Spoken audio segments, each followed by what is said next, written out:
Մարդու իրավունքների պաշտպանին ուղղված դիմում բողոքների թիվը տարեցտարի ավելացել է։ 2024 թվականին ստացվել է 19781 դիմում բողոք, 2025-ին դրանք կազմել են 22655։ Ազգային ժողովի մարդու իրավունքների պաշտպանության եւ հանրային հարցերի մշտական հանձնաժողովն արտահերթ նիստում քննարկել է 2025 թվականի ընթացքում Հայաստանի Հանրապետության մարդու իրավունքների պաշտպանի գործունեության, մարդու իրավունքների եւ ազատությունների պաշտպանության վիճակի մասին տարեկան հաղորդումը եւ Հայաստանի Հանրապետության մարդու իրավունքների պաշտպանի որպես կանխարգելման ազգային մեխանիզմի 2025 թվականի գործունեության վերաբերյալ տարեկան զեկույցը։ Նախորդ տարի 333 այց ենք իրականացրել, որը 71-ով ավելին է եղել, քան դրան նախորդող տարվա կտրվածքով։ Առանձնահատուկ ուշադրություն է հատկացվել հաշմանդամություն ունեցող անձանց խնդիրներին, մասնավորապես շուրջ 3 տասնյակ այցեր են իրականացվել գնահատելու ֆիզիկական միջավայրի մատչելիությունը։ Մարդու իրավունքների պաշտպանի հաստատության ընդհանուր գործունեության ժամանակահատվածում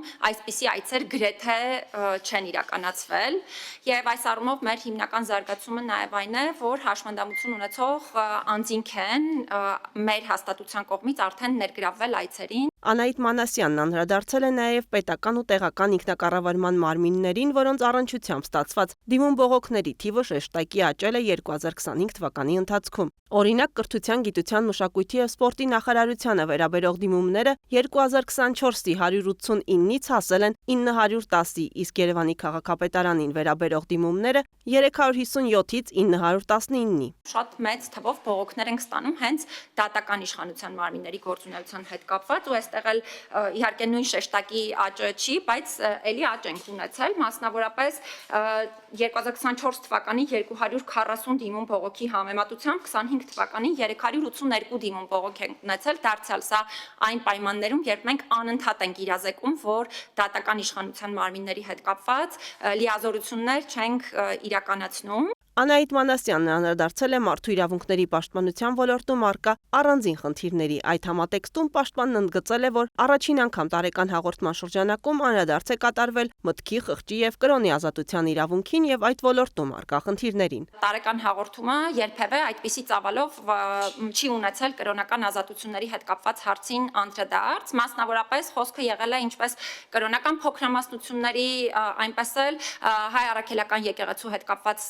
հարցերին առնչվող տարբեր հարցադրումների քննարկման համատեքստում։ Քրեական արդարադատության ոլորտում պաշտպանն ընդգծել է մարդու իրավունքների երաշխիքների ապահովման հետ կապված խնդիրները, հատկապես անդրադառնալով անմեղության կանխավարկածի եւ կալանքի կիրառման պրակտիկայի համատեքստում առկա հարցերին, նշելով, որ ոլորտում շարունակվում են առկա մնալ համակարգային խնդիրները։ Շատ խնդրահարույց է մնում Հայաստանում կալանքի կիրառման պրակտիկան եւ այս առումով մեր կողմից դարձյալ բազմաթիվ են արձանագրվող խնդիրները, իհարկե չանդրադառնալով կոնկրետ անհատական դեպքերով դատական ակտերին, այնուամենայնիվ ես պետք է նշեմ, որ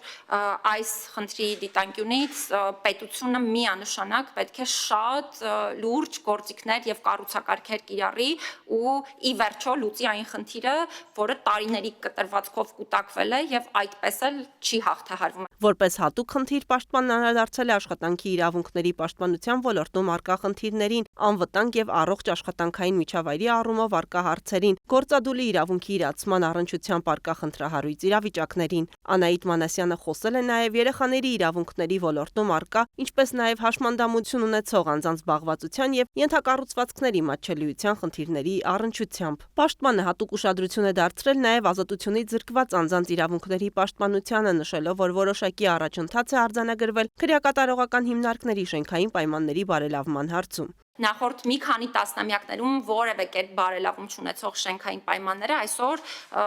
լուրջ փոփոխություններ են կրում, սա շատ լավ ցուցանիշ է։ Անահիտ Մանասյանն ընդգծել է, որ մտահոգիչը շարունակում մնալ ինքնասպանությունների եւ ինքնավնասումների բարձր ցուցանիշը։ Պաշտպանը հատուկ ուշադրություն է դարձրել բռնի տեղահանված անձանց եւ փախստականների իրավունքներին, նաեւ ընդգծել է գտնվելու վայրն անհայտ անձանց եւ Ադրբեջանում ապօրինի ազատությունից զրկված հայերի իրավունքներին առնչվող հարցերը, կարևորելով վերջիններիս անհապաղ ազատ արձակման առանցքային հրատապությունը։ Մարդու իրավունքների պաշտպանի զեկույցը հանձնաժողովն ընդունել է ի գիտություն։